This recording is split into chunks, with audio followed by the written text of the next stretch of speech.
from the San Francisco Bay Area, where the only thing that's low on 420 is the visibility, it's ESG Live with Chuck, Paul, and Ramir. Tonight, the ultimate Kaabo Mantis Line Up, where Julian from Fluid Freeride joins us to decode which mantis fits you best. Plus, ESG community content, Where's Alex from Scoot America, Scooter News, and more. And now, your host, Chuck Temple!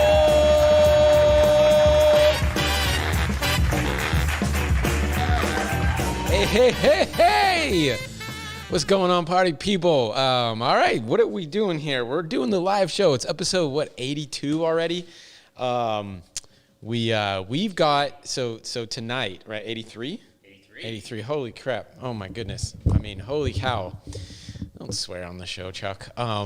So anyway, tonight is going to be awesome because we've got the 4 Kaabo Mantis scooters. We call them Manti. I'll tell you the story about why it's called the Manti later. Some of you guys may know why it's called the Manti, but so we're gonna talk about those 4 scooters: the 8 base, the 8 Pro, the 10 base, the 10 Pro, to talk about which is the best scooter for you. And actually, there are some real market differences between all of them. Also, the 8s get very little attention for how good of scooters they actually are. They're probably maybe the most underrated scooters out there right now. So we're going to talk about that. We also got the Apollo Airs in, so we're going to be, I'm going to be talking to Paul about, some new scooters. We've got a little pickleball fun for you too coming up later. So, so check all that stuff out.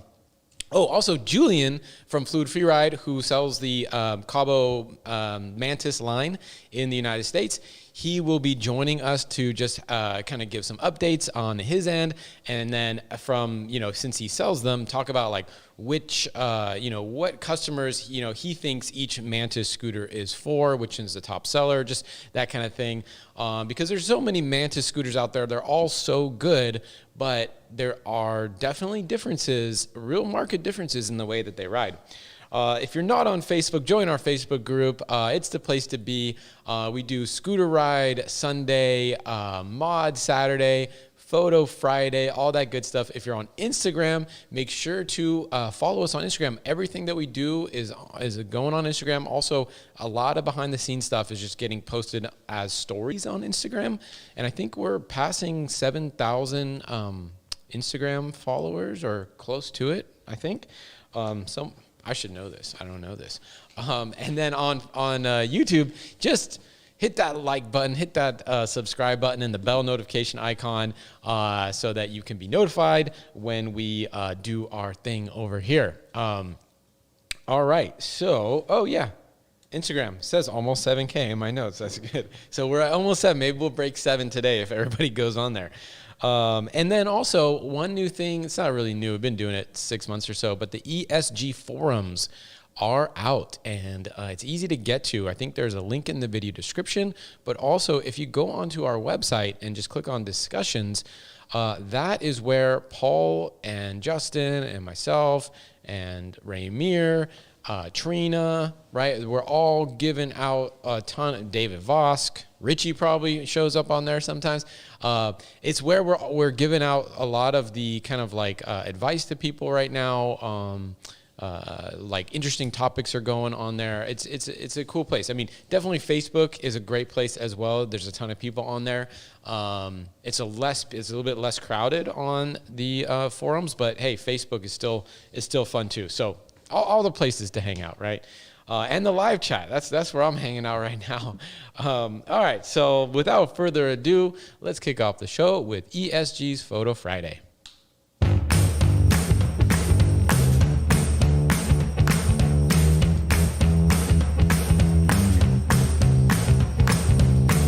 Photo Friday this week, all right, dominated by Milan, Italy, and Cebu City, Philippines. So honorable mention this week goes out to John Adriel Magbuhos with the Inokim Quick 4 in Milan, Italy. Pinoy Inokim Rider Milano. So beautiful photo.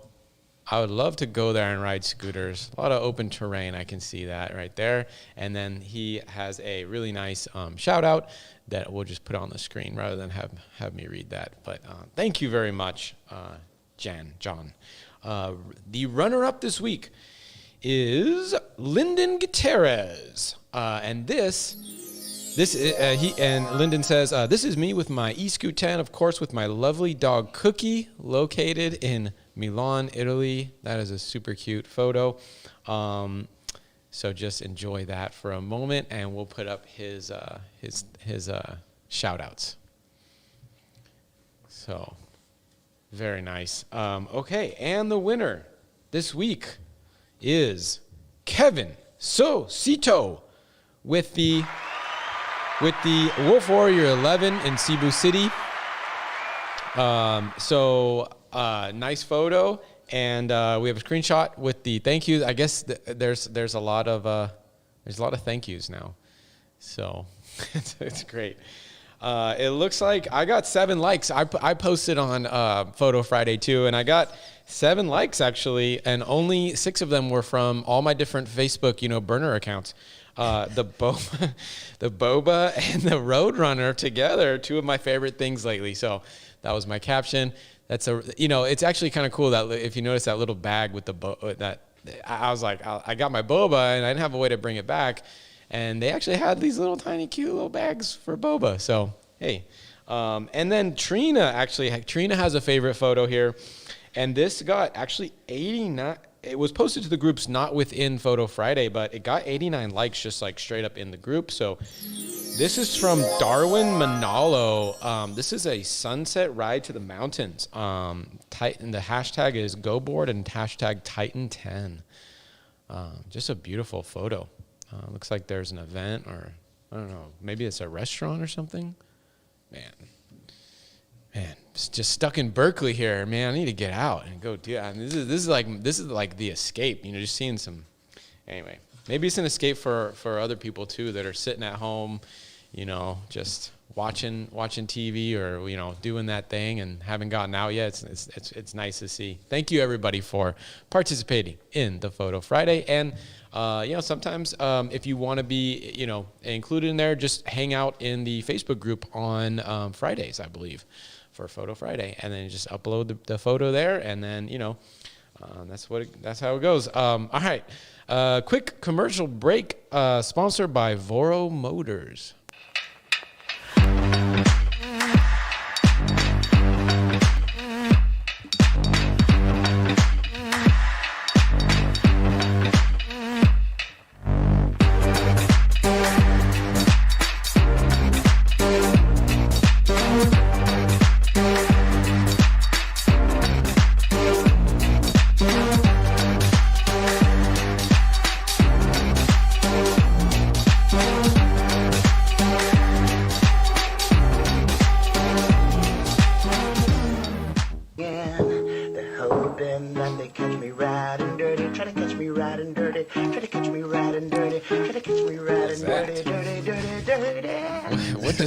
What happened, Dirty. What happened over there? Hey. What's up, everybody? What's up, Ramir? How you doing? Man, I'm good. How are you doing? I'm fine. I had a horrible headache the past couple of days, but the medicine just kicked in, and I feel great. Oh, good. What kind of medicine you taking on? Ibuprofen. Ibuprofen. Okay. Ibuprofen 400. Good for you. Good for you. How's the weekend, man? Man, it was great. Last week I got my bike, so I've just been biking every day. I did about 8 miles on Saturday, and then 7.5 yesterday. Wow. On Sunday, and then I took it easy yesterday because I had that headache. But I've been out there. That's good exercise on that bike, right? Catch me on the Strava app. Do you Strava? Yeah. Strava. Yeah. You put don't bring that bike in here. Paul put a motor in that thing. Yeah. Just be careful. Yeah, getting up these hills would be easier. But other than that, you were telling me about some hills, right? Yeah, everywhere, every surrounding area by my place is a hill. Like I live up on a hill. You got to go up a steep hill to get there. Hey man, that's great exercise. Yeah, it's cool. Like talking now, but at the moment, I'd be like this close to dying. Oh no! Just wheezing up the hill. Yeah, I'm just wheezing. But I'm getting better. Sunday was better than Saturday. So, other than that, I didn't think I did much. quick little barbecue with the family. Oh, shout out to my whole family. I know he was in here earlier. Oh, no one's in the live chat? And he's funny. Oh, I see him. He's trying to be funny. He's right. He's in here. Hey, what's up, live chat? I see everybody in the live chat. He's a comedian. What about you? What did you do this weekend? We didn't talk, so I don't know what you did. Yeah. No, I had a good weekend. Let's see. What did I do? We definitely had a little pickleball tournament, and it's very competitive at this point. We only invite people if somebody is like invited to our little thing and they're like not making it, they just basically don't get invited anymore. Wow. No, it's legit, and there's text. We have our own text channel, and like, man, we're talking about the people and oh, we got a something. All right, we got. PEV Riders Club in the house. Thank you very much. He said, PEV. Yeah. What up, family? What's up, Carlos? It's Carlos. How you doing? So anyway, so that was cool. Yeah. So we had the tournament. We're doing win-loss now, and then if it's a tie win-loss, then we go to point differential. We have brackets. I mean, it's so official. So I did beat Barry. Oh, you beat Barry? I beat Barry. We had the same. We both went 5-2 this week. Oh, okay. And then on differential, I won by 1 point. And actually, I sent a video over to Richie. Oh, you did? Yeah, of one particular point. If you want to throw that up there, right Richie. Oh, yeah. That's me in the.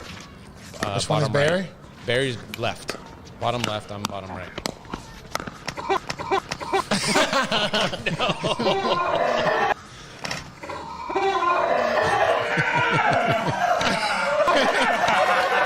Wow. That's the crowd. That's the crowd cheering. That one because of the hit and the way you reacted. Wow. You have a full crowd out there? Yeah. Yeah, people come and watch because all the people that come watch our games from the behind the fence and everything. Anyway, it's good times. It's a good time. I don't want to come now. Sorry, Barry, I won't hit you in the chest anymore until tomorrow. Okay. Next up, we got community content. We're going to start off with Scooter Ride Sundays. That's where people share their group rides, with their family, their friends, their buddies, whatever, but their pets. We like to see you rides. It's over there on the Facebook on Sunday. Shout out to David Voss. So first up, we have Benji Leonis, and he posted this awesome video and said, LAK WAT 0 cares. Ooh. Oh, Mikey. Big Mike. Let's watch this. Let's watch this. I haven't seen it. At first, Trina said she wanted to share this because they had Jollibee. I had Jollibee for the first time 2 weeks ago, and it was delicious. You guys like Jollibee? You like Jollibee? I've had the spaghetti and meatballs from Jollibee in Philip. Maybe it's here. But as we continue watching, I think they went nice. Out. They went around the community and passed out Jollibee. Oh, that's so cool. Pretty cool. Anyway. Mike Suarez, you get a big old shout out, man. Holy smokes, Mike! You've outdone yourself. Mike, he might be. He says. Read it. Just go ahead. Paul, can you read this? Well, Mike says because I love you guys and I'm stoned 420. So I don't even know what that means. celebrating 420 with us. So very nice. Thank you, Mike. Thank you, Mike. Every Tuesday could be 420 somewhere in the universe. Anyway, thank you very much. Thank you very much. All right. So next up, we've got Ricardo posting city outskirts in Cagayan de Oro, Philippines. So it's a nice video compilation of riding videos and some soothing music. Oh, beautiful.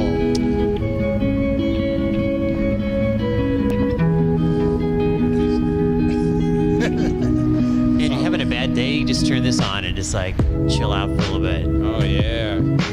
Take your mind off the world. Go to Scooterland. Happy dreams. Happy people. No stop signs. Right here's where Eminem should come in and start rapping real hard. Yeah. Oh, this is nice.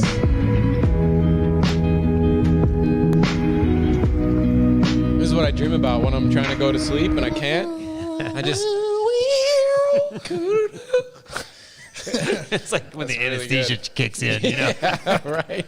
Well, Mike Suarez probably got that song in his head all the time right now. He's probably floating for real. Yeah, he's all right. Next up, oh man, I'm sorry for butchering his name. I'm gonna try my best. Zulhulzinai. How you say that, Chuck? What? Palmboy Keeling.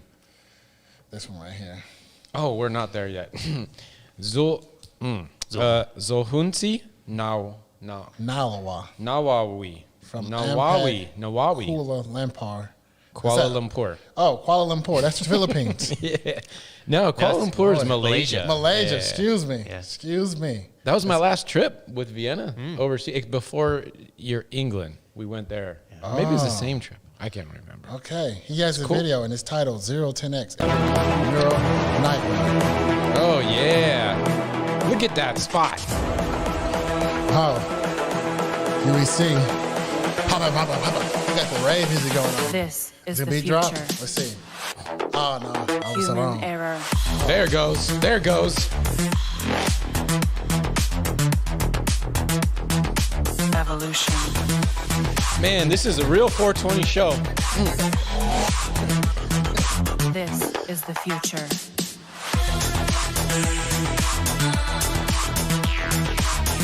This is the future. Evolution. Oh, that's the Petronas, right? Petronas the Towers, future. right? Harry Potter. Kuala Lumpur. Petronas Towers, right? Mission Impossible, Oh. right? I don't know. I don't know. You guys don't do Tom Cruise anymore? It's been a while. Never that. Trying to quit. Never have. In addition to Scooter Ride That's not Sunday, what I heard. we have Mod Saturdays. That's where people show their accessories, their mods, their upgrades. Continuously my favorite part of the show because I can't do anything, so I love to see him. This first person, I think there's 2 scooters, but it's Ducas Picas Alonso. He posted the Xiaomi M30. Ducas Picas? Pico. Pico. Whoops. Come on. But yeah, he showed this Xiaomi M365, and it's built from Italy. Ducas works. Ducas works. He has his own thing Is this called Ducas Oh, Works. wow. And So that's a 365. And look at the I caliber. think so. I'm not too sure. But I think that, and then he has another he's scooter. definitely got that. Look at that rear disc, man. Yeah, That's and it's got like it's got one of those. Oh, I forget the brand now. That starts with an M. Really good we talking about the front suspension? No, the rear caliper. Oh, the rear brake caliper. It's a multi-piston, like 2 or 4 piston. It's a fancy one. It's Multi-piston. Yeah, so we have some photos, and we have, is that, okay, there we go. Second photo right there. It's a duanimal. This is a duanimal. So what's going on with these batteries? Those are some big motor controllers right there. Holy, what's going on with Because this Xiaomi, man? he has a video, too. I don't think this is a Xiaomi, I but think he's got 2 Oh, scooters. let's see maybe Yeah. he's explaining it in the video or something. Let's check this out video. What you know about rolling? Oh, we're definitely getting in trouble for this one. Oh, yeah. Look at it fly. I like it. I feel like an astronaut in the ocean. What you know about rolling down in the deep? When your brain goes numb, you can call that mental freeze. Nice. All right, I'm up next. Here we go. We got a photo and a video with music of Philip Del Pozo posting these, photo videos of his scooter. So what do you think is this? What is this? I mean, deck looks like a Xiaomi. Let's see the video.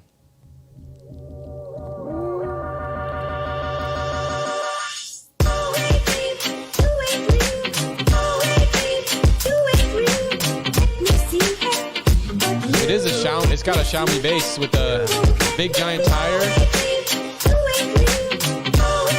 Boombox on the front. By weight, I think it's only about 20% Xiaomi though. Yeah, for sure. And it looks like the fun police. It's a fun police. It's got the flashing red. It's like the disco. The disco people are coming. Anyway. Yeah. So next up, we have Pamboy Quilling. He posted this hype video and said, "E-Scoot Duo Milan, Italy." Ciao. Ciao. Ciao. Ciao. Ciao. Kojak.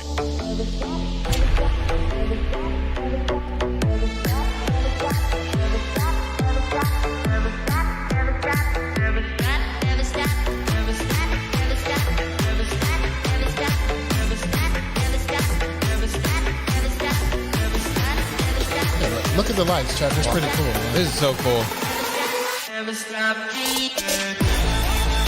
There we go. Have you ever been to a rave? Nope. Me either, man. I think I maybe been to one. I might have forgotten. Digging the burnout here. Hey, Paul said he's burnt out. No, I was digging the tire burnout. This is a family-friendly show, Paul. Yeah. I'm pretty sure if he went to a rave and he forgot, he went to a rave. Yeah, I think they're just so loud. Yeah.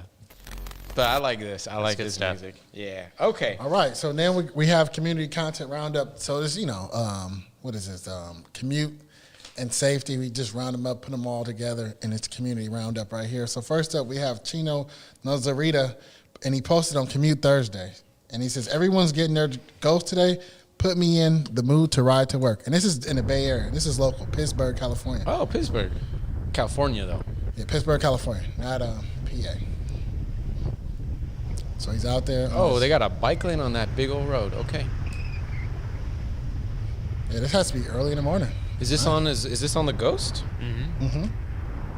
Oh, I guess some of the first batches may have can't come out for the Ghost.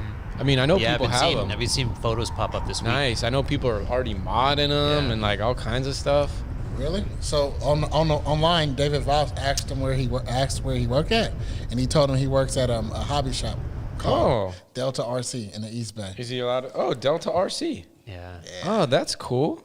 Probably got like a model airplanes or RC cars. They got a picture right there of some cars. Yeah, cool. Whole parking lot. Some large RC cars go about for about $1,500. Wow.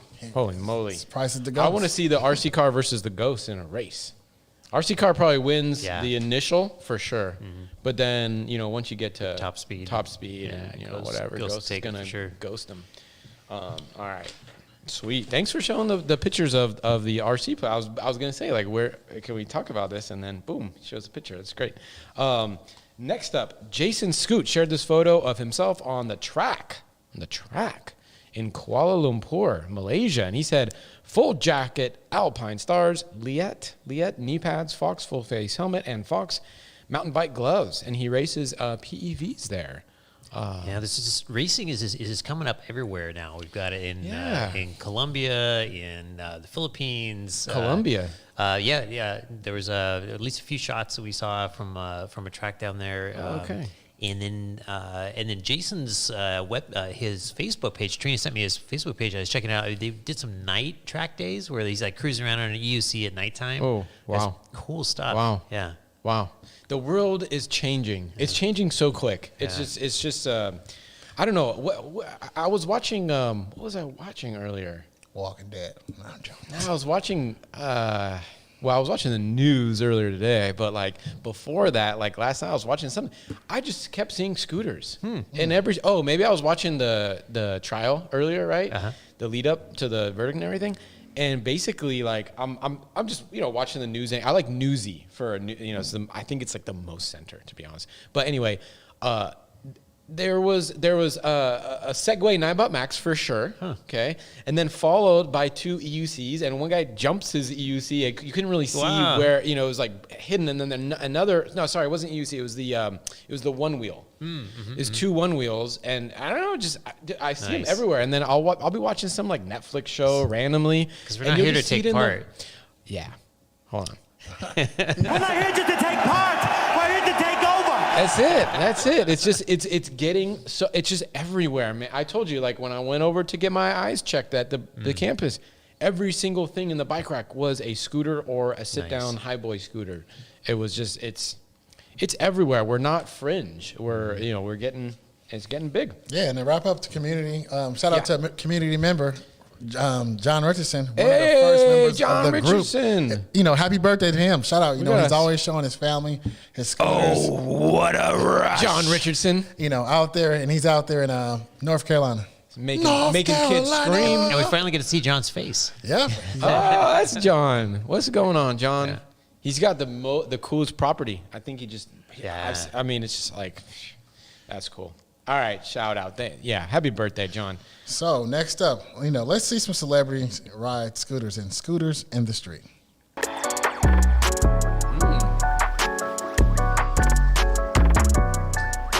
Hey, it's a new segment.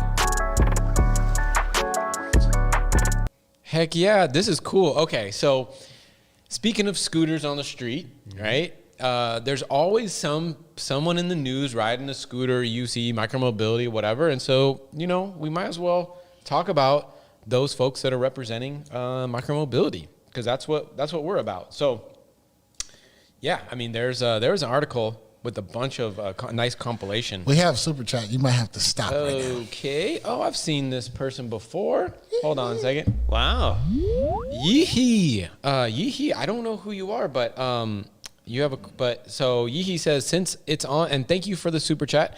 Since it's on Mantis, this show, yes. Can I ask why Kaabo USA has a different Mantis 8 from the one you tested and the one from Fruit Fries, which has dual 500s? Okay, we're gonna get to that in the. We'll have to dissect that. Maybe Paul can look into that while we're at this part of the show. But we'll get to that as soon as right into the Mantis section of the show. Yeehee. That'll be the first question we answer. Paul will make sure of it because you did the super chat for us. Thank you. Sam Smith. Yeah, so we had do you like his music? Yeah, I'm a big fan. I went to his concert. Too. Yeah. Oh, you went to the concert? Yeah, in San Jose. Oh, no way. At the ice rink too. Can you or yeah, Paul? it's okay. Stay. No, I'm just joking. Yeah, hit it. Hit that falsetto. So we have different celebrities. It's good to see different type of people riding scooters. So it's getting more out there. Yeah. You got Sam Smith. We got Justin Bieber. We got Gordon Ramsay. Looks like a lime. There's a lime. Yep. Jaden Smith, Will Smith's son. That one's not electrified, obviously, but that's about those little. That's cool. It's very small. It's very small. We got Ashton Kutcher. Ashton Kutcher, I think, is a huge proponent of electric scooters, actually, for saving the world and that kind of thing. And the drummer from Red Hot Chili Peppers, Chad Smith. He's a Xiaomi fan. Yeah. And Will Ferrell on a. But he's not on this though. Apparently he likes the Swagger 5, which that's the one we have. Oh, still have it over there. Mm-hmm. Sorry for my Zevia burps. I apologize in advance. All right. So anyway, join the ESG phase. And if you see somebody on a scooter, in the past we've talked about Johanna Young-Jacek, John Jones, Khabib Nurmagomedov, Shaq. Those are the ones that come to mind. But if you've got photos, send us the link. Pete Buttigieg? Was he on one? Oh, yeah. Well, Pete Buttigieg, right? The director of transportation, I think, for the country. Yeah, or Secretary of Transportation. Yeah. He's on that. So the more people that get on micromobility, the better. The more people are going to realize that we need better infrastructure, the more new products we're going to get because there's going to be more money in the industry. Yep. Like, all that stuff is good. Like there's nothing bad about micromobility as long as y'all, don't terrorize people on sidewalks and run red lights. Watch the bicycles run the red lights and you just stay there and just shake your head. That's what I do. Shake your head. Anyway, all right. So now it's time to move on to ESG updates.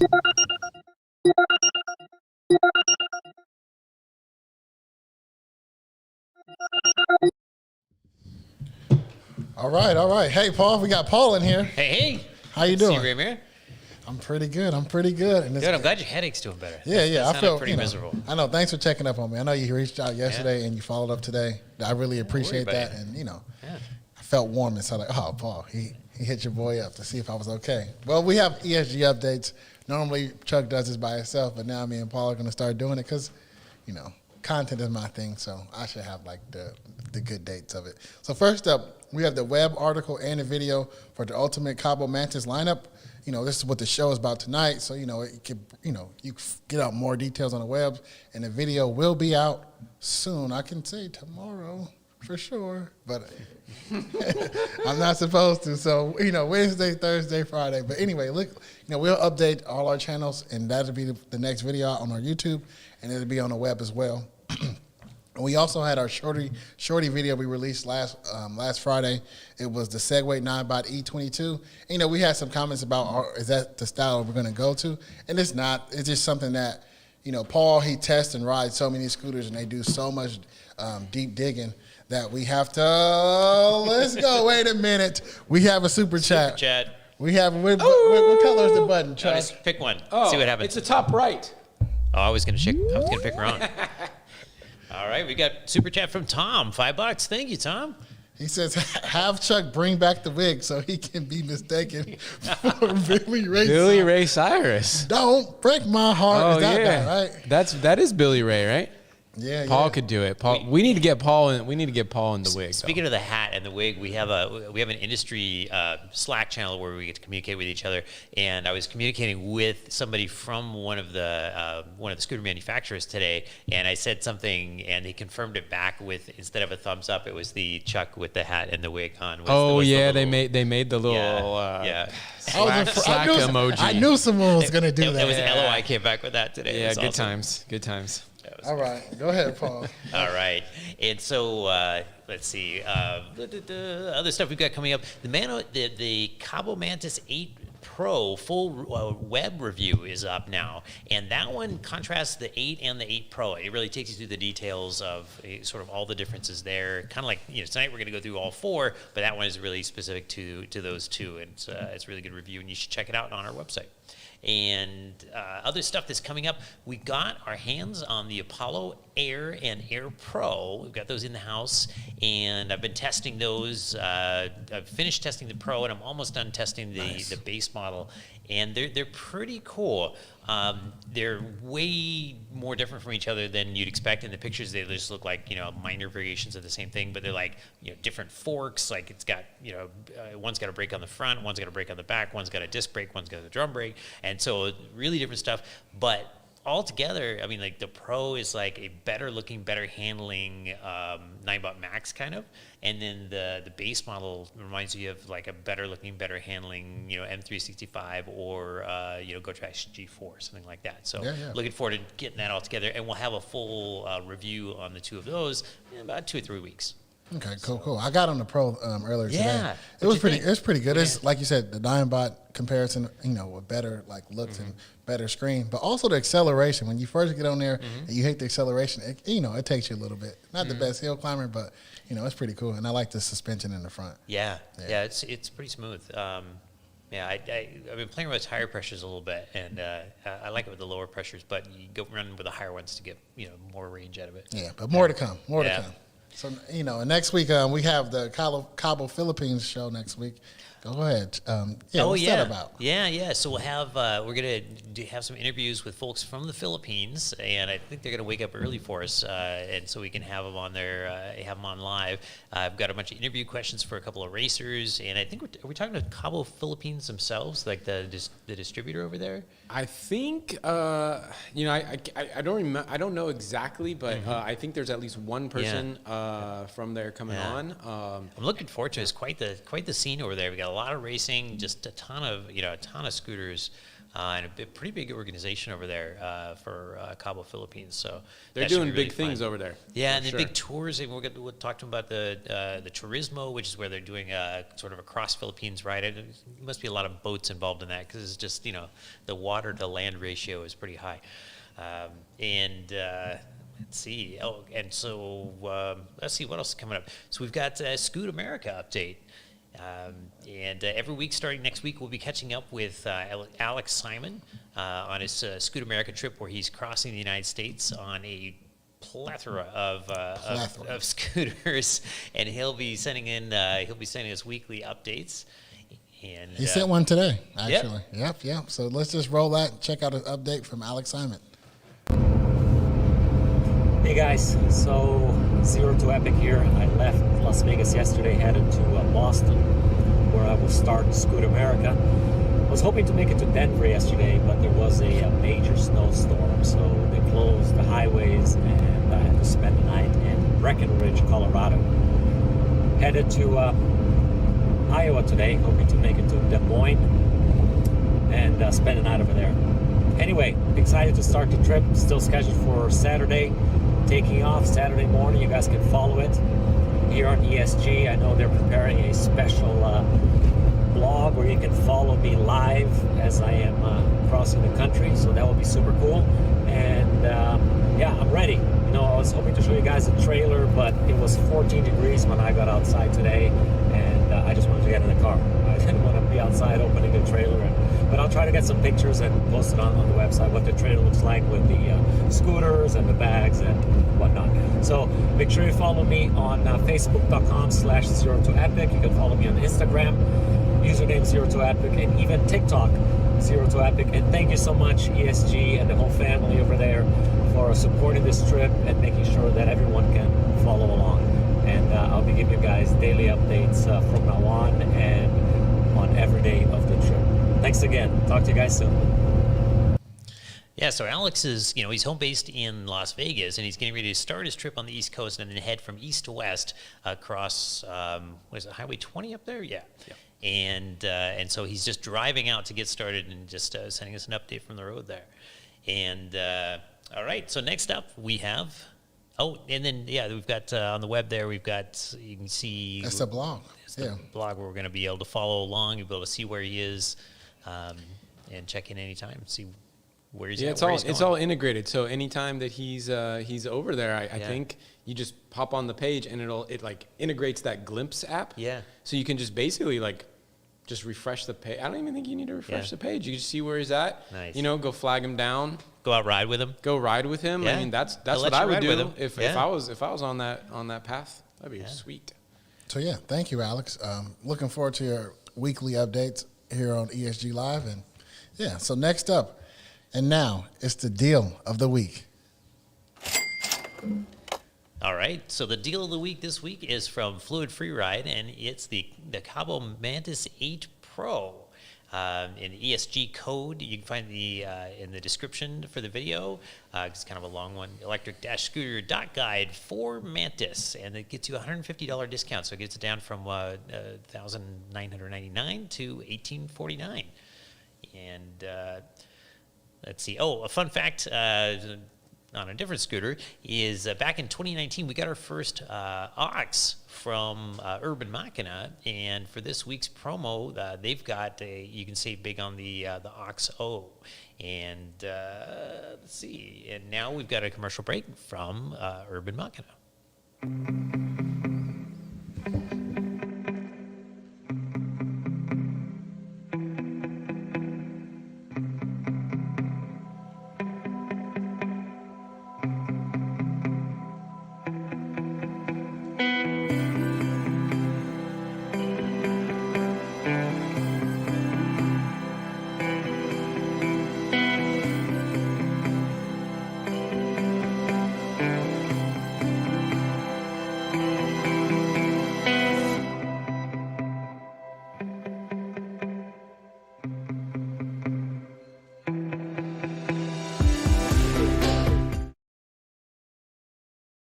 Okay, here we go. So, we're gonna get Julian on the line, and I'll tell you a little bit. This is the start of the deep dive.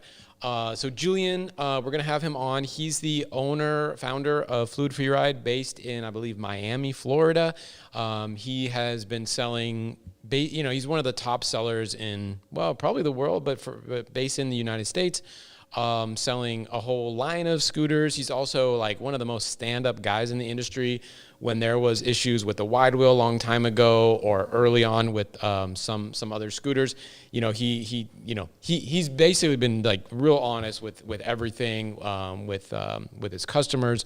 So anyway, he's well liked within the industry, and we're happy to have him on. Julian, are you there? I'm here, yes. Hi, Chuck. How are you? Good. Thank you for the nice introduction. Hey, I just came up with it on the spot, I have heard that before. It's unfortunate that I always get introduced together with a few of the issues we've had, but hey, at least we came out on top, Well, and I think everything worked out. Yeah, I mean, I think that like people that are new to the industry, it's like this industry's been through a lot, and we've worked together on. I mean, you've worked on a lot of stuff. We've all been through. I think a lot of different things at this point, and some of them are things that other owners would kind of hide from, and that is what I really respect about you, is that you did the opposite. You were like, you initiated recalls and stuff like that on your own products. Even I won't get into like the relationship, blah blah blah blah, but like. You're taking it.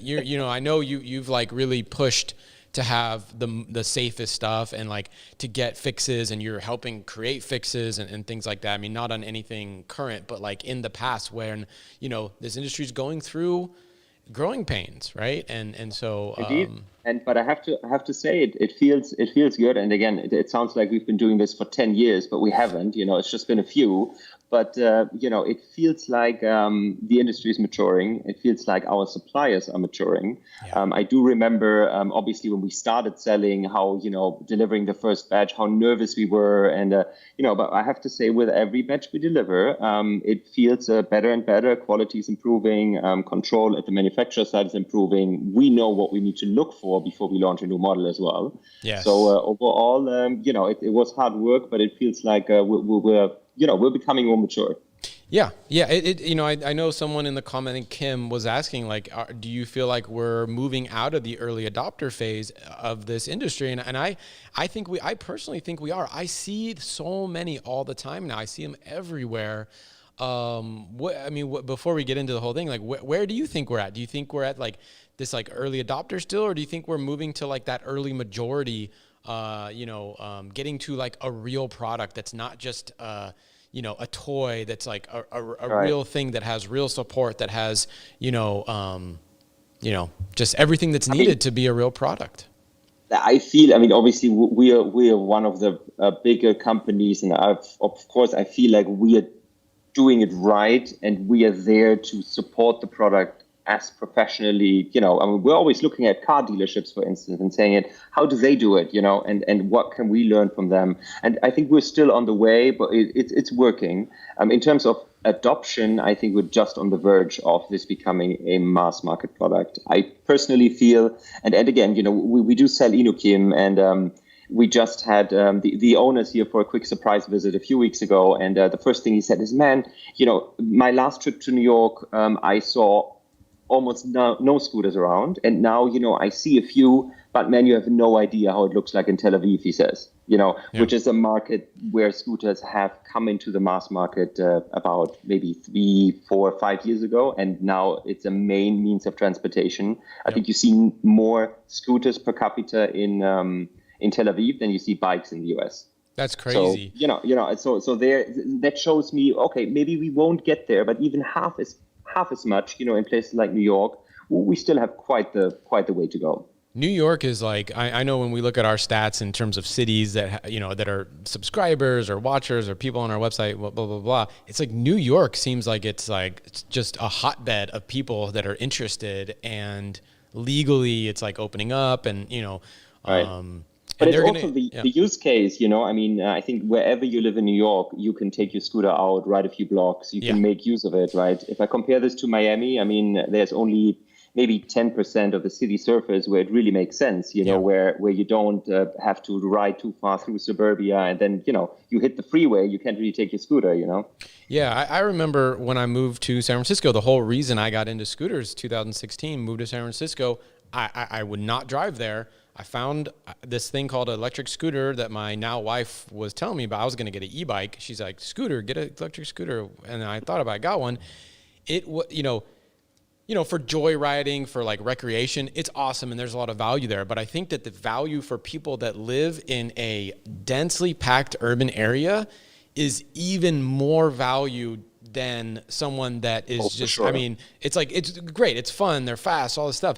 But man, when you live in a city and all of a sudden you're used to taking, an hour, 20 minutes to go from one side of New York to the other, if you can blast down 20 blocks in, 3-4 minutes, it's like the whole world. That's what happened to me in San Francisco. The whole world opened up, and I could go visit friends anywhere, anytime. Whereas before, man, call the Uber, and it's more fun. You're looking forward in the morning, exactly. to just go on the scooter, and for sure. Exactly. For sure. Well, same experience, and I guess everybody who's watching, we're preaching to the converted, but it's still, I think it's still quite a long way.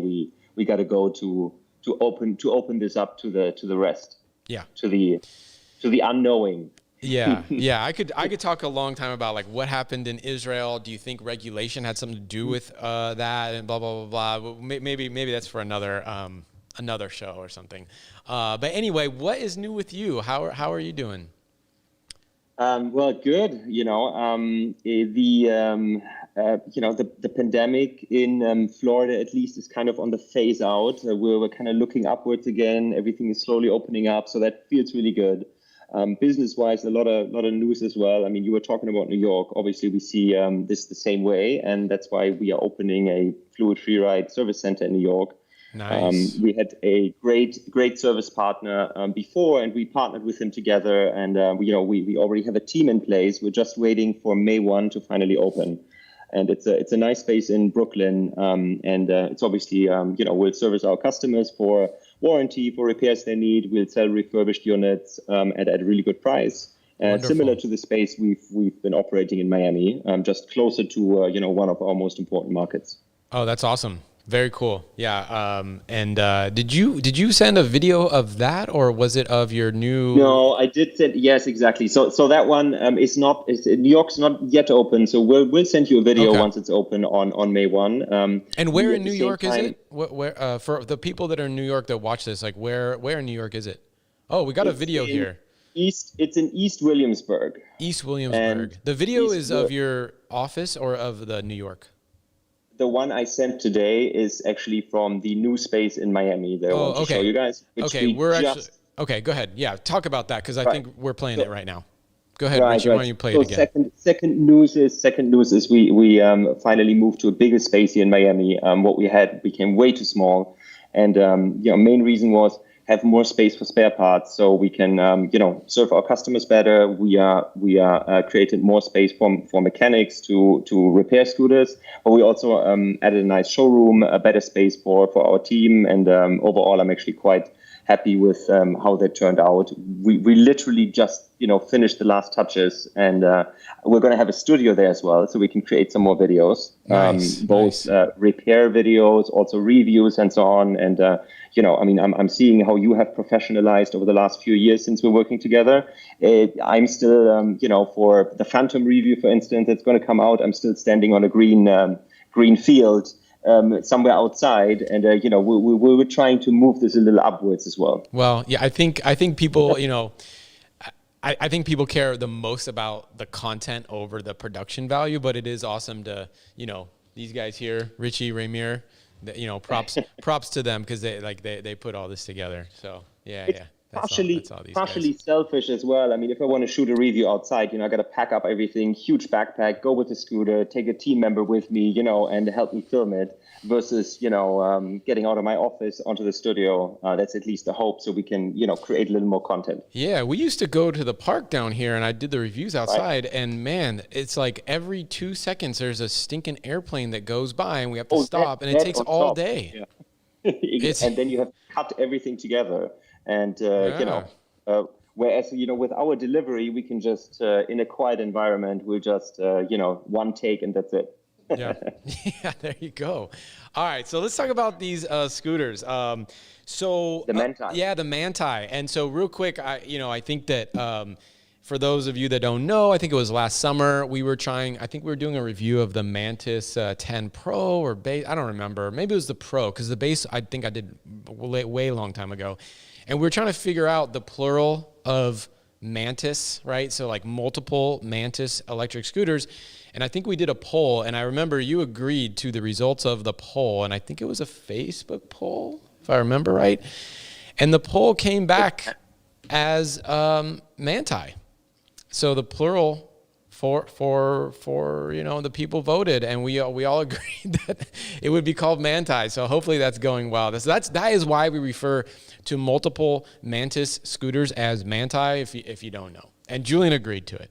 I mean, we are operating at the forefront of the English language here. It's not just scooters. That's it. All right. So, so two big questions for you. One, what is the most popular Mantis out of the main four, which is the 8 base, 8 Pro, 10 base, and 10 Pro? What's the most popular? And then second, what scooter do you kind of recommend for which person? And, I think the 8s just don't get a lot of press or, I don't hear a lot of people talking about it, and I think they should be. So, yeah, what's your take on those two questions? So, number one, first, the bestseller is the Mantis base, and it has been since the beginning. And I think Mantis 10 base, yes? Mantis 10 base, yeah. right? That's largely to do with was the first, right? We didn't have the Mantis 8 when we started. I think we launched that one in September 2019 or so. Feels like ages ago. Was it 2019? No, 20. It wasn't that long ago. Yeah. You may have gotten the review a little later. We went on pre-order in maybe October. Okay. Yeah, it's been a while. Oh wow. And we started with very small volume, obviously, but then slowly it became more popular. And I think the main reason is you get the two motors, and it's kind of, I don't even want to call it entry-level price point, but it's a little bit lower priced. I think with your code you can get it for $14.99 or so. I think so that is like that. A pretty killer deal for getting the two motors and the 40-mile-an-hour top speed and so on. So that's why I think even a lot of first-time scooter buyers, although we do not recommend it as a first-time scooter, opt for this one because they just skip the usual steps of going through the Xiaomi and the uptrading and go straight to the real deal. Now, in terms of the second runner-up, just because as long as the Mantis Pro for sure, right? But of the two Mantis 8, the two Manti 8. Actually, the single motor version has, and we thought it would, and it actually did, has sold more. And that is, I think, also, again, due to the price point and also due to the fact that it's a little more nimble, the scooter. It's more compact, it's smaller. It's only 50 pounds in that version.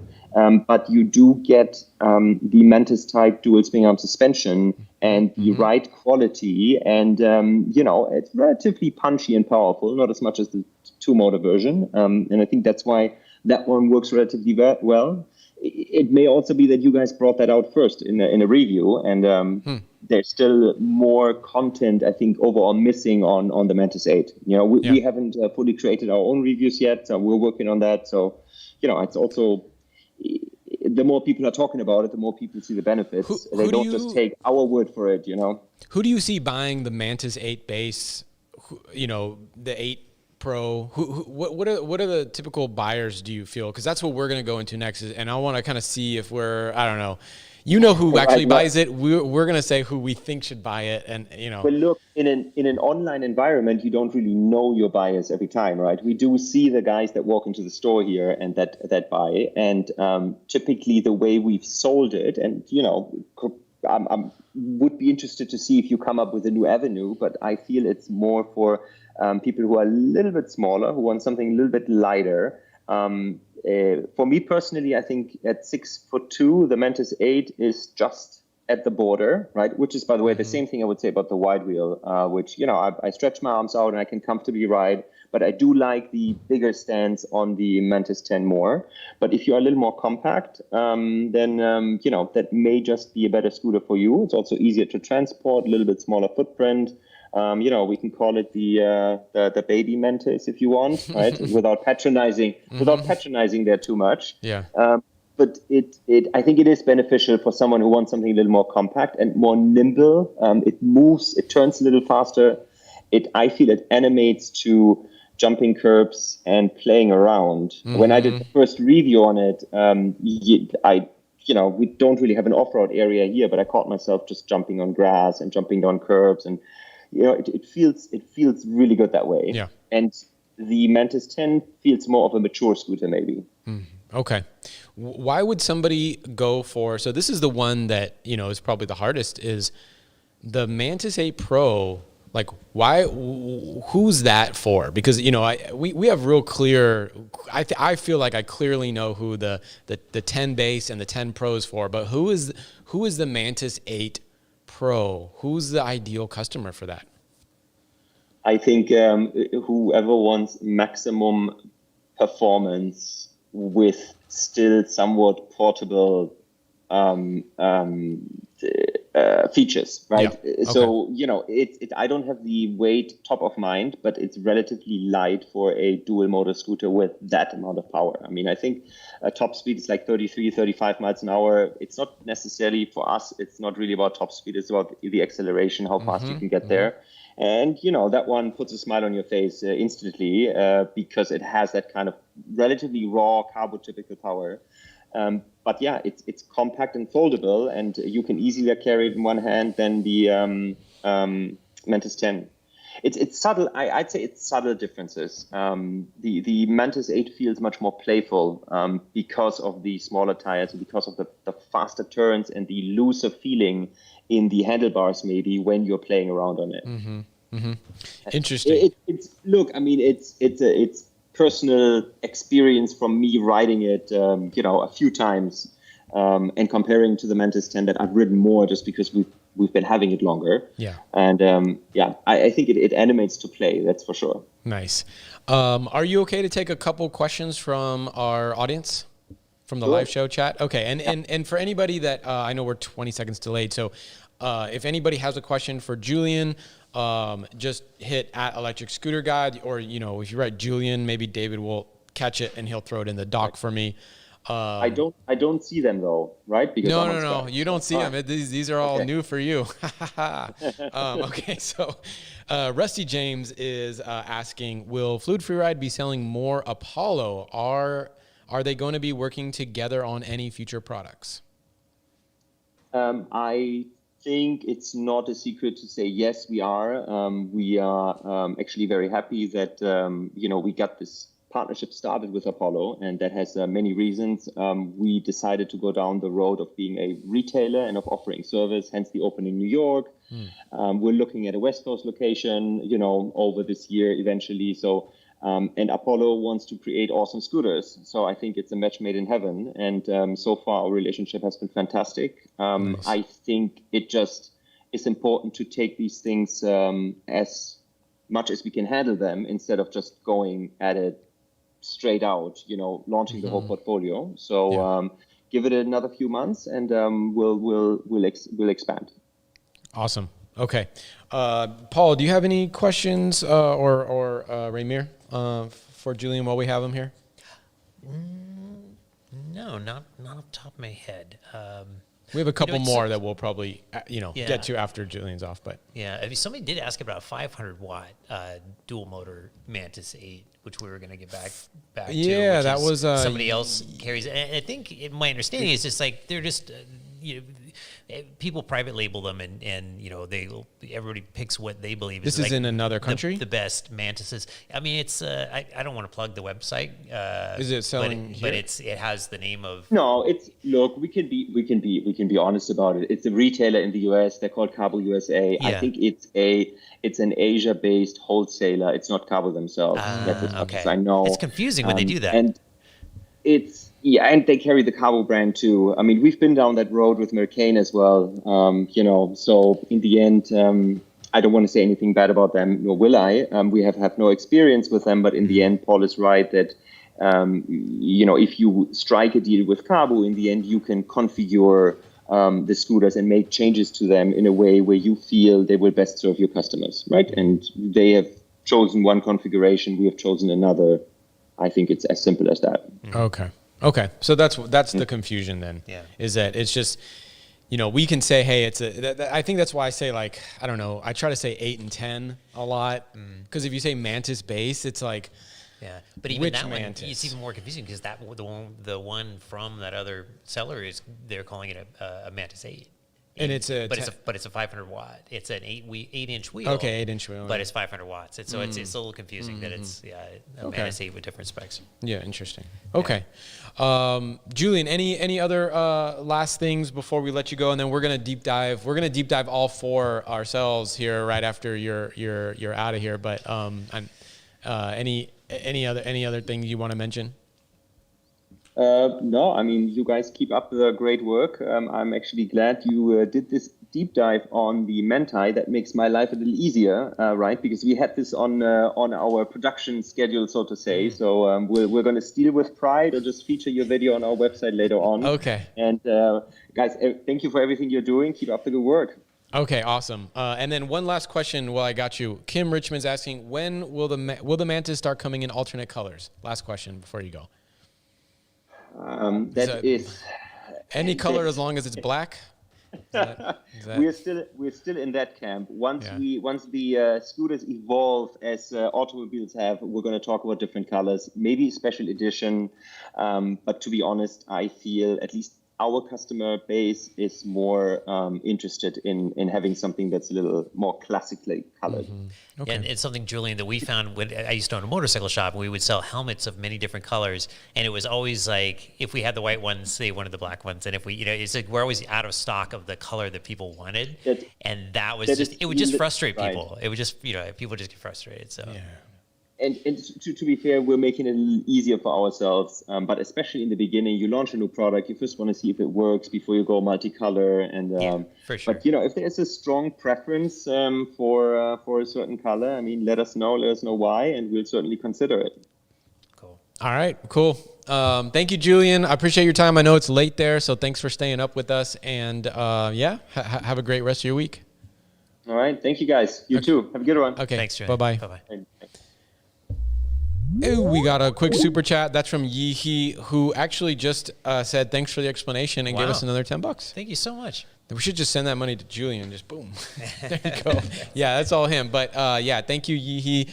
And keep the questions coming. So we're going to start our deep dive on the Mantis 8 lineup right now. Yeah. So how are we doing this, Paul? Yeah, so I think the best place to start is probably with the little summary table. It's like a cheat sheet for how to pick your Mantis.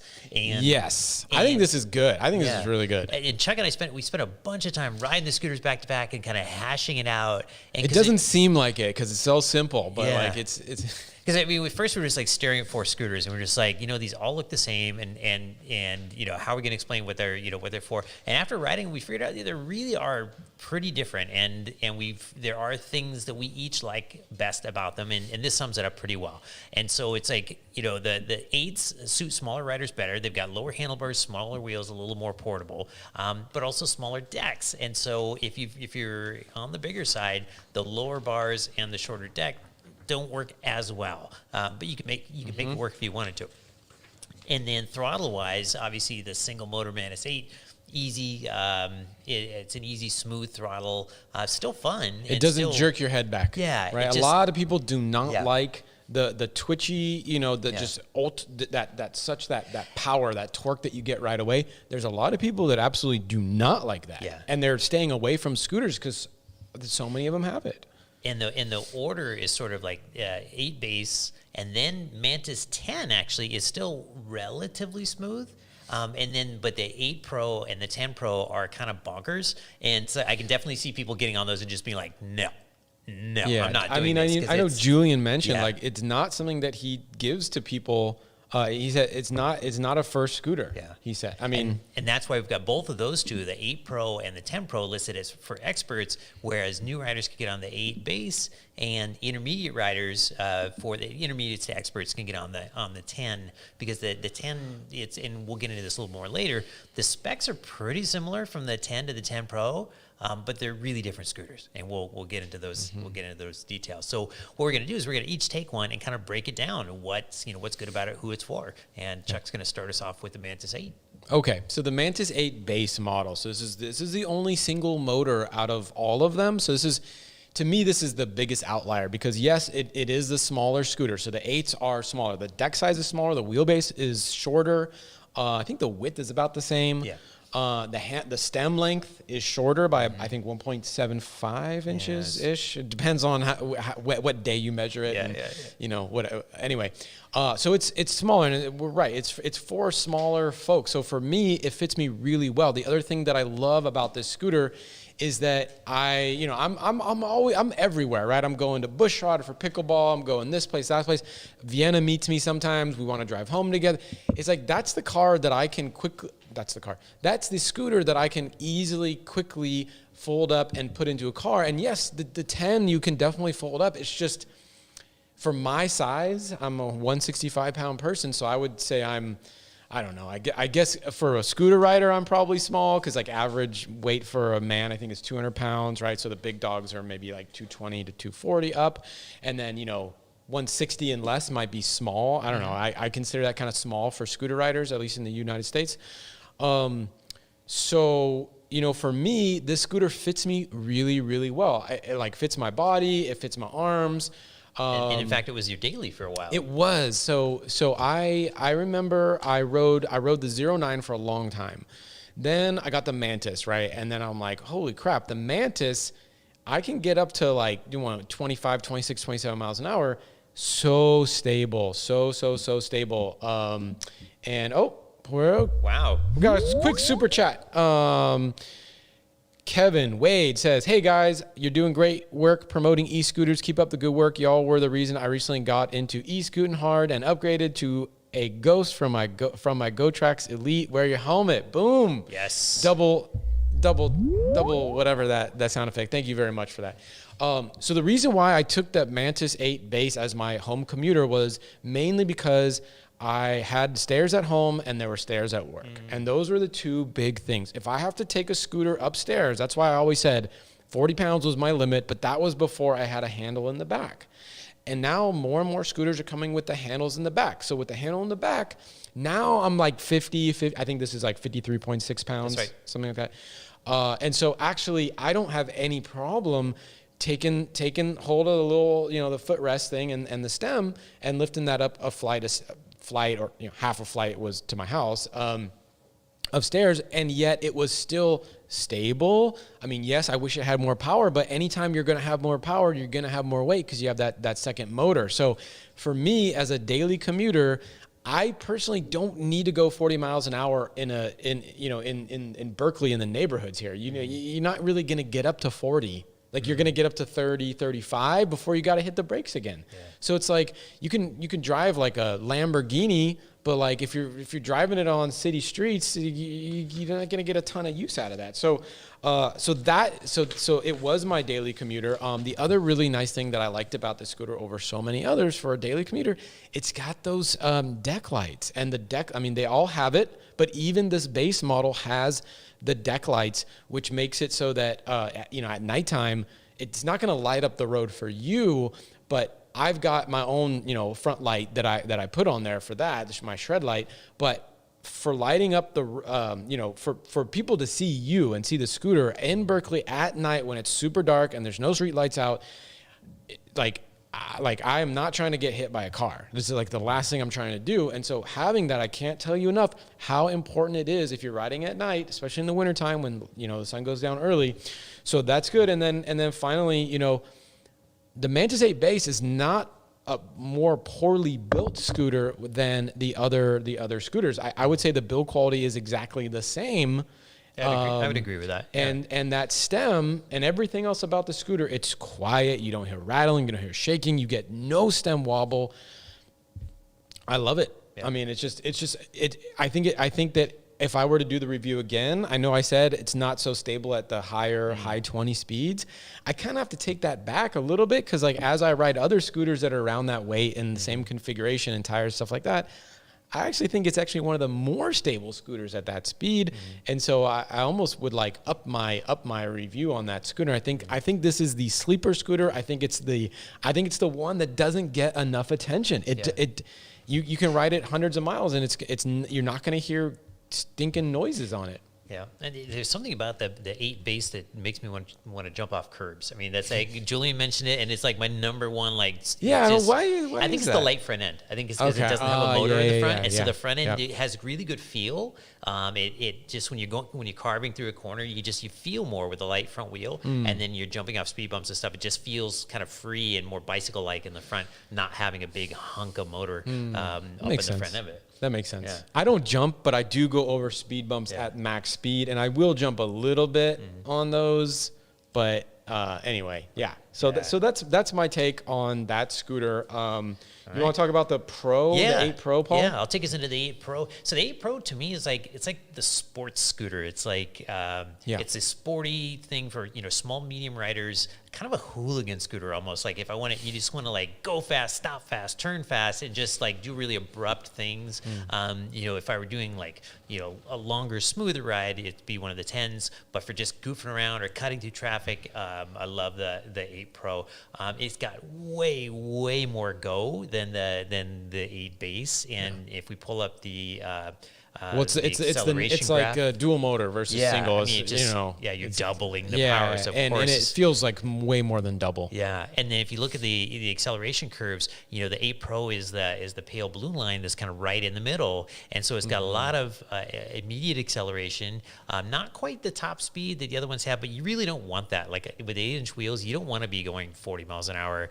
It's got more than enough top speed for the size of the wheels, but yeah, it just really a lot of go, a lot of stop. Great for stop sign to stop sign because you can just immediately go and immediately stop. And I love the hydraulic brakes for stop and go also because you're not wearing out your hands. It doesn't take very much pull to make the hydraulic brakes stop, and so you can do a lot of stop and go without wearing out your hands. Also great for sort of merging into traffic, which I discovered this week is actually illegal. I didn't know. I ride a scooter just like I ride a motorcycle. If it's fast enough to flow with traffic, I'm flowing with traffic. But apparently, when you're making a left-hand turn, like you're not supposed to just like whip it out into the left turn lane and then swing it around. You're supposed to like park it and then walk like a pedestrian across. I thought it was just more like, well, it depends what state you're in. Yeah, in California, this is in California, but I mean, I'm just going to keep merging and turning. Nobody, it works, and it's just it's silly to like park it and walk.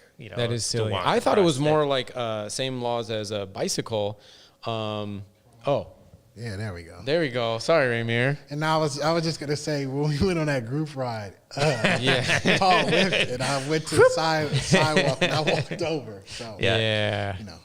I did it the legal way. No, I think that in California the law is that that scooters are the same as bikes right now. And with a bike, if you're making a left, I think you can flow with traffic as long as it's 25 miles an hour or less streets. Okay, I'm pretty sure. That's what I thought. It had been pointed out recently by somebody that there was something about turning in left. 2020, January of 2020, they passed a law in California making scooters the same law as bicycles. And bicycles, I believe, if you watch bicycles, they do their turn signal. They go into they go in the lane. I'm not sure if you can cross multiple, how that works. Bikes get away with a lot. I never assumed that anything a bicyclist is doing is legal. They're usually not. They're usually not. Like I love.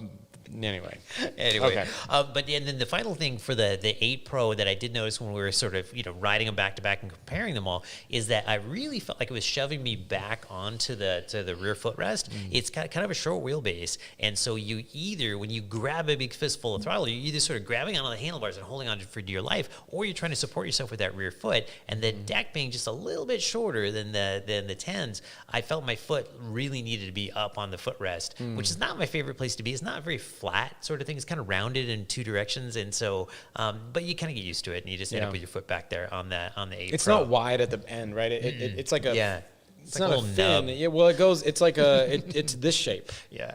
Right, and so it's sometimes it's a little hard to find. Yeah. Right, with your heel if you're not looking at it. Yeah. But so that's my take on the 8 Pro. And next up is a Mantis 10 base, and Ramir's got that one. Okay, Mantis 10 base. Here we go. Let me pull up my notes before I get into this. I should just say this. It's all that you need to get into dual motor scooters. If you're looking for, all right, hey, I'm looking for this jump, I think the Mantis 10 base is a great one. Julian said it himself. They did the research. They found out what was the best thing to put in a scooter that was dual motor, and that's how they came up with this one. And that's why I think it's still one of the higher seller scooters out there. Yeah. And people talk about it all the time. For me, it has great top speed. It goes about 39.3, almost 40 miles per hour, you can say, on this scooter. It's all, for dual motors, I think it's real portable. Like it's 62 pounds, I believe. Yep. Just like the Mantis 10 Pro. But I think when it comes to dual motor scooters, they're normally heavy. They're clunky, they're heavy. But this one with the black sleek frame, you can kind of collapse it down. And this one is easy, the easiest dual motors that fit in the trunk for me. Oh, is it? Even though the handlebars don't fold. Powerful one. This is this one is it. I think when my car broke down 6 months ago, when I had to get it fixed, I drove. Well, it didn't break down, but it needed a repair. I put this in my trunk and drove it to the place I needed to go, and it was so easy. And the only reason I chose that because I knew I can get in and get out. Simple. What else do I have on here? With the updated stem is like one of my favorite overall scooters. At first it was kind of, it was going back and forth, but, with the upgrade, or with the permanent fix, it's on all Kaabo scooters now. It makes it that much stable. There was an issue with the stem for a few people, right, early on, and then there were fixes sent out, but then everything that's selling now has this upgraded stem, and it's just they didn't over design it, but it's like I get no wobble, and it's a collar style, which is usually I like poo collar style stems. This is like kind of the one, maybe the only one where there really isn't wobble to it. And also, when it comes to riding scooters, you got to have skills. And this one, it's a dual motor scooter, you can be somewhere in the middle. Like, you don't have to be like a super expert. You can be somebody who's, been riding for a little bit and looking for the next step up. And that's always a great entry point on the scooter when you're looking for scooters, because we always want to recommend scooters and talk about it. And it's like, hey, this is a good scooter. It goes fast, And I'm saying all these things accumulate to the price. The pricing is good on it. I think about $16.49. Pre-discount too. Pre-discount. Check on our website. You get another crazy discount. Good price. Let me do a plug. Check the ESG coupon page. You might find something on there. Yeah. It makes the price even better. So you get all that top speed out of all four Manti. Braking and range, that's when the Pro comes in. But if braking and range is not like the biggest thing for you, because the braking on this one is still okay. Oh yeah, it's great. The 29-mile range, that's more than usual. If to me anything over 20, I'm pretty happy. I don't like to stand up for more than a long time anyway. Yeah. So, that's pretty cool. But let's talk about the Mantis 10. I'm gonna pass it back over to Paul. Yeah, there we go. That's me passing. Yeah, so the Mantis 10 Pro, that actually is the scooter that surprised me the most when I was doing, when we sort of dove in and we're trying to evaluate the differences between all these scooters. Because in my head, I had always, I'd looked at the specs and I said, well, they both have two 1,000-watt motors. They both have a spec weight of 65 pounds, although actually the Pro is 65.2. When you weigh them, this Pro is 65.2 and the base is 62.2, so actually a little different. But they just, on paper, they look so much alike. And then you're like, wow, the Pro is a lot more expensive. You can see why they probably sell a ton more of the Mantis bases. But to ride it, the Pro is a whole other animal. Way faster. It is way faster. Like when you get on the throttle, it'll spin the front wheel just about every time when you have it, maxed out. And it's pretty fun. And the same thing with the brakes. It's got those full hydraulic brakes instead of the semi-hydraulics that the base has. And so my hands just get a little tired with the base. It's got a lot of power, and then you get on the brakes and you just, you're having to use a lot of brakes. And so it's helpful. The Pro, I really like having the hydraulic brakes. I just don't get tired from switching from throttle to brake on the Pro. And let's see. Oh, and it's got, in spite of having a lot more power and a lot more acceleration, it's still got a little bit more range. It's got 33.7 miles of range to the base is 29.1, and that was at about 1.5 miles faster on the route. Yeah, so it's even more than that if you're going the same speed, right? And that's not even something that we can. Yeah, if you're going the same speed, it would mean more miles. Something else is fun about the. When we look at the average speed that we ran when we were doing the range test, is it just tells you what speed the scooter sort of wanted to go. And so we try to ride them all about the same, and just the way that feels natural and the way we think you would ride them on around town. And we've just found ourselves riding the Mantis Pro at about 1.5 miles per hour faster on average than the base. And so it just is generally sort of just a faster feeling scooter. And you can see like the battery, the watt hours, it's actually got a much larger battery, which is why if you just look at the watt hours, you would think it would have even more range than it does. But it's also a very fast scooter, and so it uses up some of that just for plain old speed. And then we touched on the braking of all of these scooters, and they're all pretty close. Just the total braking performance from 15 miles per hour to 0.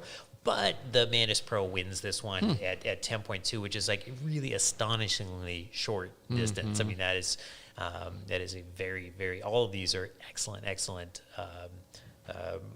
on the brakes, but the Mantis Pro in particular.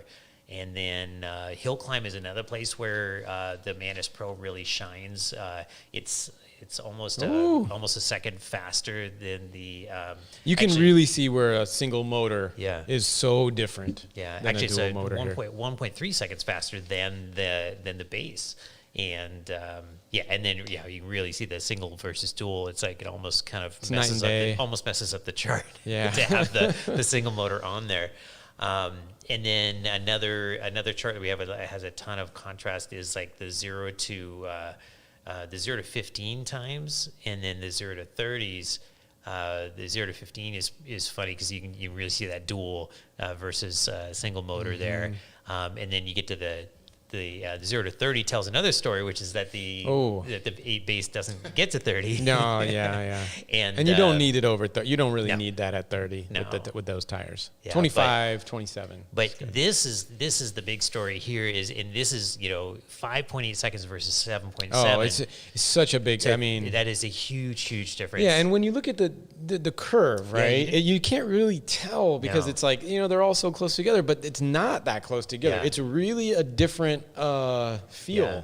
You got to hang on. It is a very different scooter. So that's one of the things that I came away from this whole thing with is like, it's not just the base with full hydraulic brakes. I mean, it's like absolutely not that. It has to have mini motors. It has the EY3 display. It's got different motor controllers in it with higher amps, and that's why it's so much faster, and the bigger battery. I think what did we say? So we said that the 10 Pro is like the best of the best, right? Everything is the best. The braking's the best. The range is the best. The acceleration is the fastest if you consider that the best, which we kind of do. Yeah. Then we said one level down, right? The 10 base, right? We kind of called that the GT. Yeah. Right, because the GT is like it's the touring scooter, right? Yeah. It's not the fastest ever, but it is super fast, but it's super comfy and super smooth. And it strangely has a higher top speed. Like our measured top speeds, it came out a little bit higher. And I think that's I think it must be just the controller kind of smooth and fast. The other fun fact about that, and some of you guys may know from like early shows, is that is the scooter that Eli, our second photographer, raced in the first and kind of only at this point a San Francisco Cannonball race. And he came in fourth. He came in fourth, and guess who got number 1, 2, and 3? I think those were Ryan's. Yes. Yeah. So it was basically Alien Rides was on one of them, and then I think Gal was there probably, and then I think it was the Last Mile. I forget his name, Brian or something. Maybe I can't remember. Dang. But it was 3 Ryans. That's pretty cool. And then the 10 base. And Eli was like, hey, Chuck, I'm taking... I can't remember if he told me he was taking it before he left or he told me after. Yeah. Or like as he was... Maybe he told me before and then... Anyway, awesome. So that's a 10. So it's not a slow scooter by any means. And actually, we consider that intermediate, right? We said... that the 10 Pro is an expert level because it is so fast, and you do need to understand what massive power is going to do, and you just got to be responsible. Yeah. Oh, in fact, we should pull that table back up, the black and white table. Yeah, this is good to just kind of back and hit on it all again. Here. And for those of you who don't know, the SF Cannonball race is what you think it is. It's just like it's a little nuts. Yeah, it's they had the Cannonball Run, which is the car race across the United States, and this was an unsanctioned, unofficial electric scooter race. I have a shirt across San Francisco. They had some shirts, but it's been done once or twice, I guess. Yeah, I mean, it's basically as fast as you can get from one side of San Francisco to the other. It was like 10 miles, I think. And it was like 8 or 9 miles. And I remember I didn't know how long it was. So I went out there. I had the boosted rev. No. Yeah.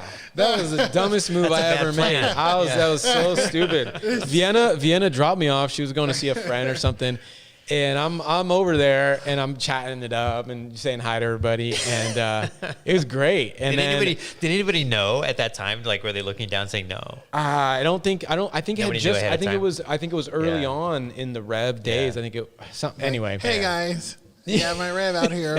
I'm not gonna make it halfway through the city. Yeah, I'm gonna be like the marathon runner that cheats. You get in a taxi and I'll probably lose though. The little scoop to that. The little scoop that could. Yeah. So anyway, that was the 10 base. Still the GT, right? A great scooter, but intermediate because it doesn't have for sure it's crazy torque.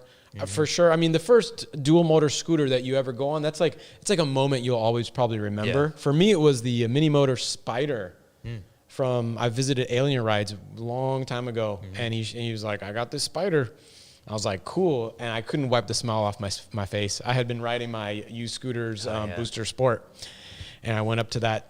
And anyway, so that is intermediate. It's still dual motor. It's still very fast. And then, you go one level. I don't even consider this down, but it's the 8 Pro, right? And we're saying that's expert because it is almost as fast. It's not as fast as the 10 Pro, but it's a little bit faster, I believe, than the 10 base. Yeah, correct. In terms of acceleration. In terms of acceleration, and then in terms of just the stability at high speed, it's like it's so that's where you need to be expert. Yeah, you can't really let. I mean, you never can let a hand off on any scooter, but when you're at the super top speed on an 8-inch tire, right? You got to be more careful than on the 10-inch tire, and that's why we say expert.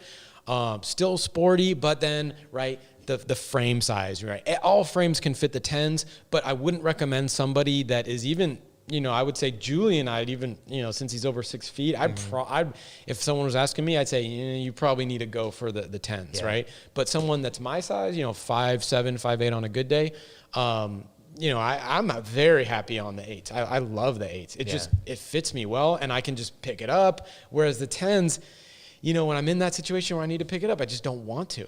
Whereas for Ramir, probably no problem with that. No problem at all. No problem. So I love the shot of you guys. I'm gonna spoiler alert. I love the shot you guys have of Trina picking up the 8 in the video that's coming out tomorrow. The next day. Yeah. This will be a good video. That was probably the base 8, or do you remember if that was the Pro?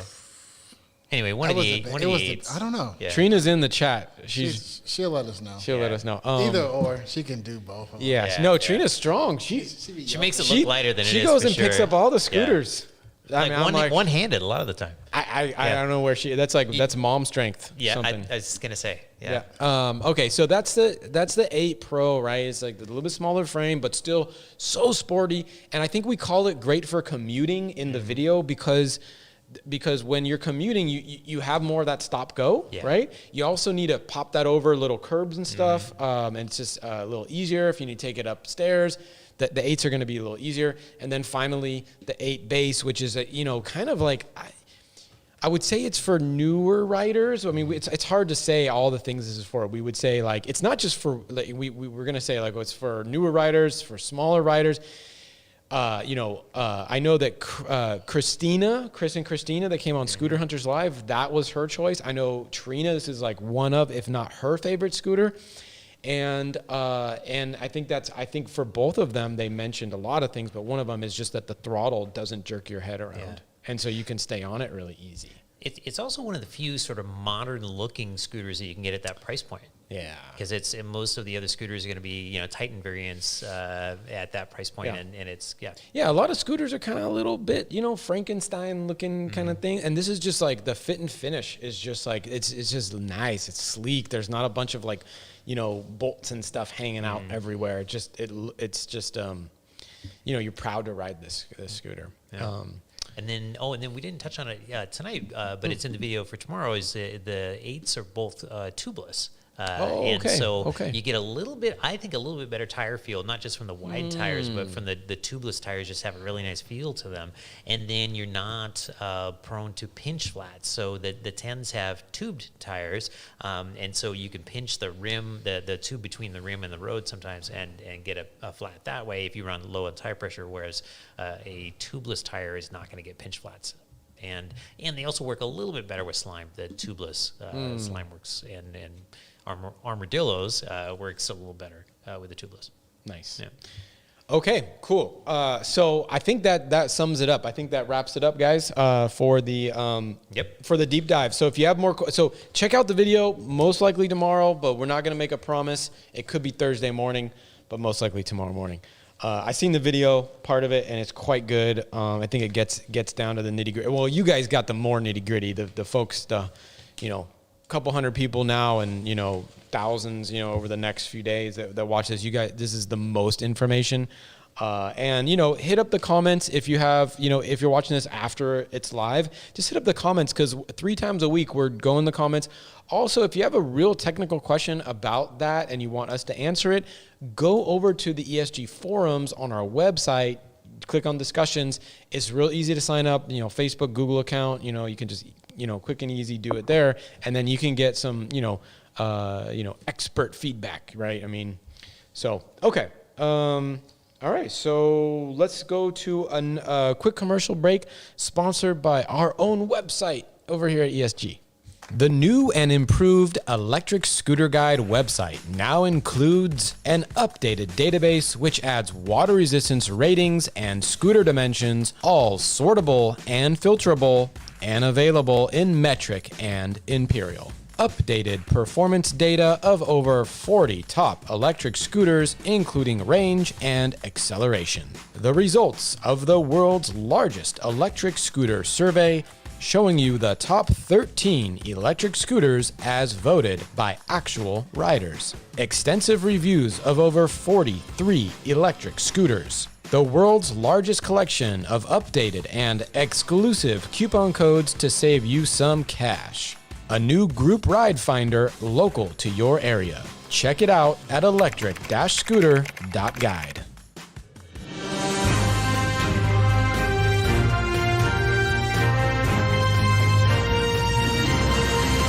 Da, da, da, da, da. My favorite bumper. Da, da. All right. All right. Micromobility news. Kaabo, Philippines posted this awesome. It's a bike and scooter lane and it's lit up. Look at the light. The lights. EDSA is a main road in Metro Manila. And yeah, check it out. Lights. Can we get that out here? Please. I mean, you could like guerrilla your streets or whatever, you know, just start throwing down little, you know, solar. Those look like they're probably just solar, you know, things. And then they just have some lights in the back. And, you know, it's not as good as protected bike lane, but like, you know, for the cars, it's like, hey, get out of here. Because, you know how those cars go. I mean, I've seen some terrible videos of the cars just going right into the bike lanes, man. So you got to have them protected. So good job. I mean, Philippines is just so impressive. Yeah, and speaking of Kaabo, Philippines, Eugene Martinez will be on the show next week. Hey, yo, so, Eugene. You know, he'll be talking about racing. It's going to be awesome. It's going to be awesome. Nice. Okay, next up. A San Francisco woman estimates that she saved over $50,000. Yeah, $50,000. We're here to take part. We're here to take over. By swapping her car for an e-bike. And so let's just like take a look at that picture though for a minute. So first of all, that's a really cool noodle in the back, so she didn't get hit. And then I believe she has a rat on her head, which must be fake, right? That can't be real. Master Splinter. That's right. Yeah, it's funny. She's got the pool noodle that it encourages cars to give her a little bit more space when they're passing her. But I wonder how many other bicyclists she whacks with that thing, because I would be whacking people left and right. I wonder if she started with like a 2x4 that was painted red, and then like it was like a Bike Mageddon or something, and like there's just bikes like littered in the road, cars are running over them, clocking like toddlers. Yeah. So like hopefully that anyway. So basically, she is basing this $50,000 in savings on a $700 a month estimated cost of a car. And so we were thinking about that, and that actually kind of makes sense. Yeah. When you have a car and you have a car payment, you have insurance, you have gas, you have that's not including parking tickets. Yeah, and parking. Parking. Yeah. Cars are expensive. Yeah. So I mean, hey, more power to you. I mean, it looks funny, but I mean, hey, she's doing it, and she didn't want to die, so she puts the noodle in the back there, and a rat on her head. Yeah. All right. So the next one up is based on a study out of Nashville on bike and commuter riding accidents. You are most likely to get hit by a car in a driveway or in a crosswalk. And so I guess driveways make sense, right? Because people are just backing out or pulling out. And you don't always. All new cars have the backup camera now, though. Oh, that's true. But I don't know if they all beep. Mine beeps. Mine beeps too, and I love it. I wonder how dependent people are becoming on those, because like I'll just start backing up. So I know nothing's back there. I don't even look anymore. My car's not beeping. I don't even look. I don't even think we're gonna even have windows in the back of our cars pretty soon. And so, so there are a few different statistics here. One of them is that 70% of those accidents happen in daylight, which is a little bit silly because like 90% of riding happens during the daylight. Yeah. So, and then 60% of the crashes happen when somebody is riding a scooter on the sidewalk and crossed a driveway/crosswalk, and that makes sense because if you're a car, you're not. You are a little more ready to encounter things on the road, but you're not looking for fast-moving objects crossing your path on the sidewalk. So this is yet another reason not to ride scooters on the sidewalk. We got to stay off those sidewalks, especially. I mean, there are places where you don't have a choice. There are places where, maybe it makes sense when it's a street without, driveways, obviously, or without pedestrians, right? But if you're near people, especially older folks that can fall, break a hip. Or kids or whatever. And the more that we can, as soon as we start running into pedestrians and things like that's where the regulation all starts clamping down. It's going to happen anyway, but it's going to happen sooner. And, it could be more than regulation. It could just be like bans. Yeah. Right? I mean, some cities... are just going to wait longer to let them in because if people are acting reckless on them, then they're just going to ban the thing rather than the people. Yeah. Right? So we just have to play nice for long enough to get it all, stay under the radar and get this whole thing, get everything to really take off to what everybody's on one, and then nobody's going to want to take them away because everybody's going to be riding one. I do the thing where I'm expert, most congenial citizen. I don't know if any of these are the right words, but I'll stop for the cars. I'll wave them on. I'm super Mr. Nice Guy on the scooter, especially ones that are not 100% like they're in gray area, right? Or whatever. And then finally, so the study points to a lack of infrastructure and hit and runs as a source of most accidents. So those two things together, with 26% of drivers fleeing the scene after an accident with a scooter, and that's shocking. There would be that many. That's crazy. Hopefully, it's not the scooter riders fleeing, but it doesn't sound like it. It sounds like it's the drivers who are fleeing. Oh my gosh! All right, cool. Thank you, Paul, for that one. I'll take it. New York City. Next one. New York City selects Bird, Lime, and Vero Ride for dockless e-scooter pilot. Operation will start in Bronx early summer, 1 year. 1,000 scooters per operator. And if it all goes well, they'll increase it to 2,000 per operator. They're really rolling this thing out slowly because they legalized it. It feels like about a year ago. They finally legalized scooters in New York. And then I had thought they'd already started operating. So it's kind of amazing to me that this is getting started so slowly. And then reading this, it sounds like they're still not going to be in Manhattan from the sounds of it. So they're really taking their time with this. But New York is a different animal. Yeah, I'm excited to see the progress happening because I think it's going to be huge. I think it's going to be really, really great. I just wish they would hurry up and get it rolling. And then hopefully they fix up some of those potholes, right? Because those are going to be horrendous unless you know where they are. Because, man, even if you survive one, they'll pop your tires like happened to me 40 times. Okay. Industry news. Urban Machina has a We're Turning 5 or WTF deals for the month of April. So check out all these. There's a bunch of promo codes. You can get them in the video description, link to the deals page in the video description. So check those out. But basically, they got a lot of money, like hundreds of dollars off of the Evolve Pro R, the OXO, the Inochem OXO, and the V-Sets.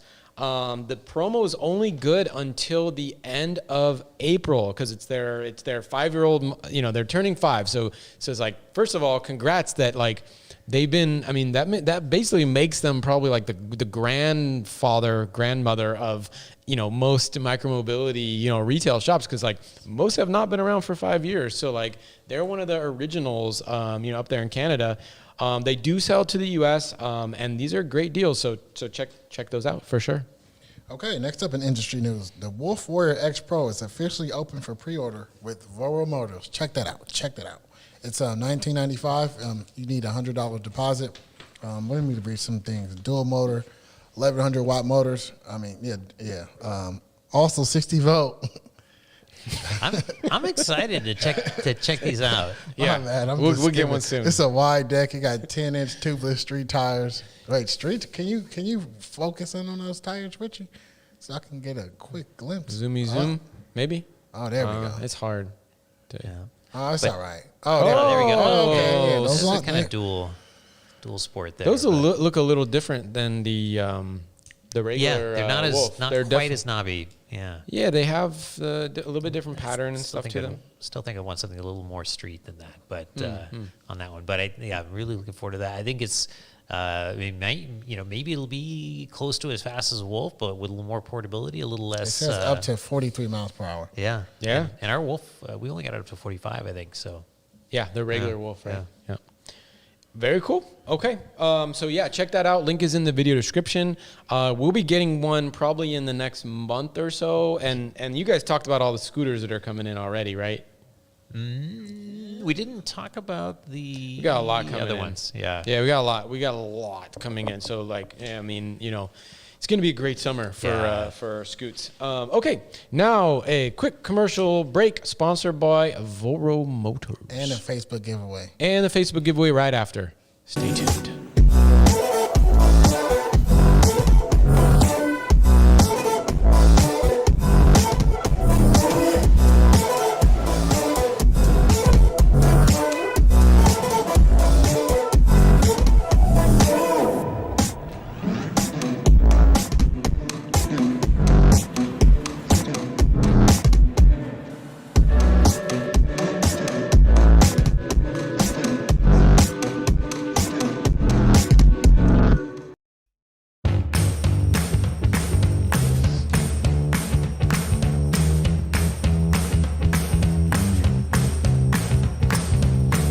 Here is your Facebook giveaway. Sponsored by Apollo Scooters. Thank you, Chris, Mac, and LOI over at Apollo Scooters doing big things. Check out their latest, which was the Phantom.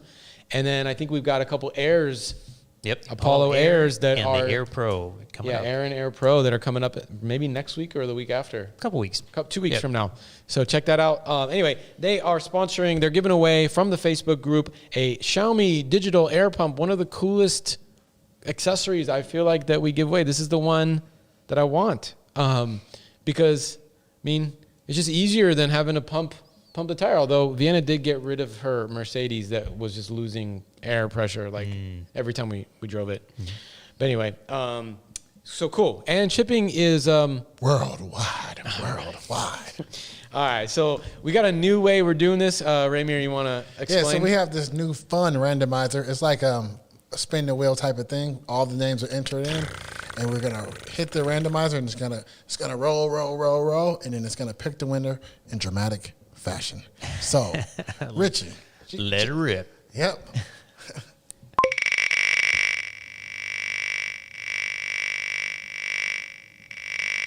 Sounds like a Geiger counter.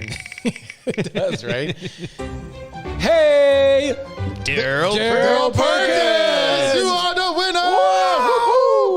Wow, it's so much easier to read than the old one. I know. We used to have to yell at Richie, and Richie yell back, and we'd have to take off our headphones and stuff like that. So, all right. Hey, congratulations to Daryl. And if you want to be part of the Facebook giveaway, it's the easiest competition entry, whatever that you ever done. You just go on Facebook on Monday.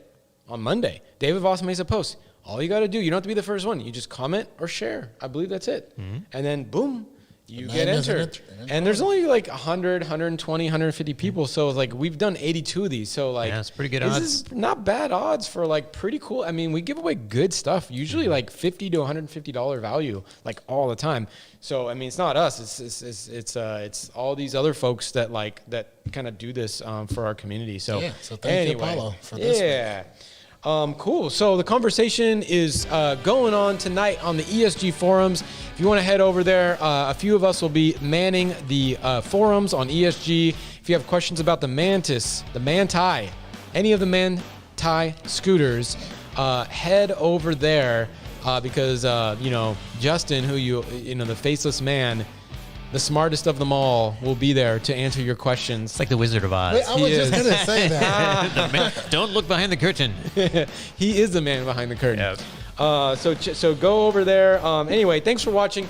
And don't forget, this is 4 o'clock. I know a lot of people come in after the 5 o'clock mark because we used to start at 5 o'clock and whatever. But it's 4 o'clock from now on, I know it'll take a few months for everybody to kind of like, you know, remember whatever, but we like seeing you there. We appreciate all the super chats. We appreciate all you guys that chat and all of you guys that don't chat.